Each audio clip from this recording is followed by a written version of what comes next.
नमस्कार, आप देख रहे हैं एसबीटी न्यूज। पेश है 25 जून शनिवार सुबह 6:15 बजे राजस्थान की बड़ी खबरें।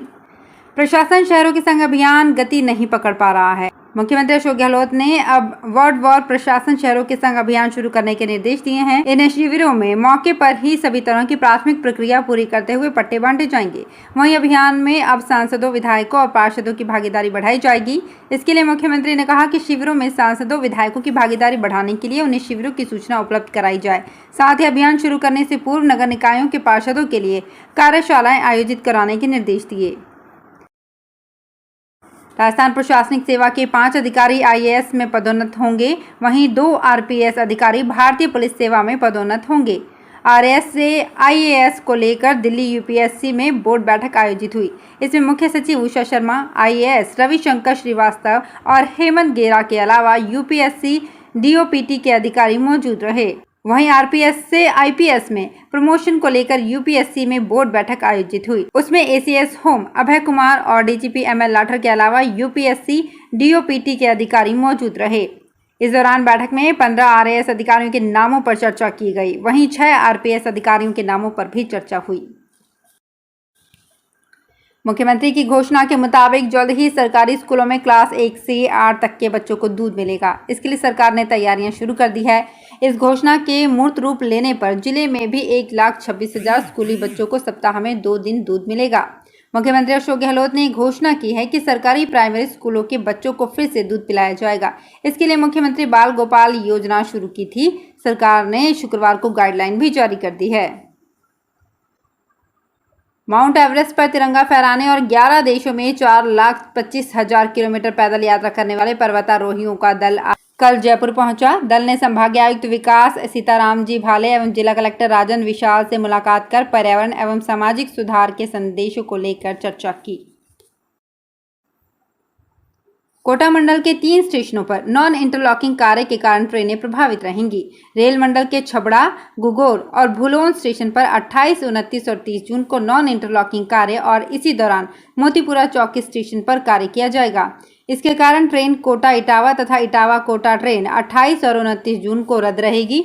वहीं कुछ ट्रेनों को परिवर्तित रूट से चलाया जाएगा और कुछ को बीच के स्टेशनों पर ही रोक दिया जाएगा। अजमेर मुख्यालय पर राजस्व अभिभाषण संघ एक ढाबे संचालक कार्मिकों द्वारा संघ के 2 सदस्यों के साथ दुर्व्यवहार के विरोध में आंदोलनरत हैं। अभिभाषक नरपत सिंह भांकल एवं एक साथी अजमेर में पुराने बस स्टैंड पर 3 दिन पूर्व ढाबे पर खाना खाने गए थे। खाने और सर्विस को लेकर उनकी कार्मिकों के साथ तकरार हो गई, जिसे अभिभाषकों ने मंडल में साथियों को बताया। तब ढाबे संचालन कार्मिकों के खिलाफ कोतवाली थाने में मुकदमा भी दर्ज करा दिया गया, लेकिन अभी तक दोषियों की गिरफ्तारी नहीं हुई है। राजस्थान कर्मचारी चयन बोर्ड जयपुर द्वारा प्रयोगशाला सहायक संयुक्त सीधी भर्ती परीक्षा 2022 का आयोजन आगामी 28, 29 और 30 जून को किया जाएगा। परीक्षा के सुचारू एवं सफल संचालन के लिए कलेक्ट्रेट जयपुर के कक्ष संख्या 116 में एक नियंत्रण कक्ष की स्थापना की गई है। राजस्थान उच्च न्यायालय के मुख्य न्यायाधीश एस शिंदे ने शुक्रवार को राज्य के सबसे बड़े सरकारी अस्पताल सवाई मानसिंह में स्थापित वीडियो कॉन्फ्रेंसिंग रिमोट पॉइंट का उद्घाटन किया। कार्यक्रम की मुख्य अतिथि न्यायमूर्ति शिंदे ने राजस्थान उच्च न्यायालय बेंच जयपुर परिसर से ये उद्घाटन किया। अपने उद्बोधन में उन्होंने कहा कि कोविड-19 महामारी के पश्चात से ही न्यायिक कार्य प्रणाली में भौतिक रूप से सुनवाई के साथ साथ वर्चुअल सुनवाई के उपयोग के रूप में आमूलचूल परिवर्तन देखने को मिला है। उन्होंने बताया कि वर्तमान में राज्य के लगभग सभी अधीनस्थ न्यायालयों में वीडियो कॉन्फ्रेंसिंग हार्डवेयर और सॉफ्टवेयर उपलब्ध कराए जा चुके हैं और प्रत्येक जिला न्यायालय मुख्यालय पर वीसी रिमोट पॉइंट भी स्थापित किए जा चुके हैं। सिरोही जिले में 3 दिन के दौरे पर आई वसुंधरा राजे ने शुक्रवार को आबू रोड के ब्रह्म कुमारी संस्थान में आयोजित कार्यक्रम में हिस्सा लिया। इस दौरान पूर्व मुख्यमंत्री व भाजपा की राष्ट्रीय उपाध्यक्ष वसुंधरा राजे ने कहा है कि आज भी महिलाओं को आगे बढ़कर काम करने में जो परेशानियां आती हैं वो किसी से छिपी नहीं हैं। उन्होंने कहा कि कोई सा भी फील्ड हो, महिलाओं को संघर्ष के कठिन दौर से गुजरना पड़ता है। कहने को तो समाज में महिलाओं का बराबरी का दर्जा है, लेकिन आज भी हमारी बहनों को आगे बढ़ने के उतने मौके नहीं मिल पाते जितने मिलने चाहिए। इन हालातों में कोई दूसरा नहीं, हम ही बदलाव करेंगे। बस जरूरत है बहनों को अपनी आवाज बुलंद करने की। राजे प्रजापिता ब्रह्म कुमारी ईश्वरीय विश्वविद्यालय की प्रथम मुख्य प्रशासिका जगदम्बा सरस्वती के 57वें स्मृति दिवस के उपलक्ष्य में आबू रोड में आयोजित समारोह में बतौर मुख्य अतिथि बोल रही थी। राष्ट्रीय स्वयंसेवक संघ की अखिल भारतीय स्तर की प्रांत प्रचारक बैठक 7 से 9 जुलाई तक झुंझुनू में होने जा रही है। इस बैठक में देश भर के सभी प्रांत प्रचारक और सह प्रांत प्रचारक हिस्सा लेने राजस्थान आएंगे। सर संघचालक डॉक्टर मोहन भागवत, सह कार्यवाह दत्तात्रेय होसबाले समेत सभी सह कार्यवाह doctor Krishna Gopal, doctor Manmohan Vaidya, CR Mukund, Arun Kumar, Ramdatt और सभी कार्य विभाग प्रमुख सह प्रमुख बैठक में मौजूद रहेंगे। जानकारी के मुताबिक सर संघचालक मोहन भागवत 2 जुलाई को राजस्थान आएंगे। वे 9 जुलाई तक प्रदेश में रहेंगे। इस दौरान झुंझुनू, चूरू, जयपुर समेत कई जिलों में प्रवास का भी कार्यक्रम बन रहा है। राजस्थान पुलिस सेवा के 2 सीनियर RPS अधिकारी पदोन्नत होकर भारतीय पुलिस सेवा में शामिल हो गए हैं। इसके लिए शुक्रवार को UPSC की मीटिंग हुई, जिसमें इन दोनों अधिकारियों को भारतीय पुलिस सेवा के लिए योग्य माना गया। इन्हें पदोन्नत कर IPS बना दिया गया है। IPS बने करण शर्मा हाल ही में additional DCP crime and vigilance के पद पर तैनात हैं। वहीं ज्ञानचंद यादव CM सिक्योरिटी में एडिशनल SP के पद पर कार्यरत हैं। इनसे senior additional SP Satpal Midda की जांच लंबित होने के कारण उन्हें पदोन्नति की मीटिंग में शामिल नहीं किया गया है। दोनों अधिकारी 1997 बैच के RPS अधिकारी हैं।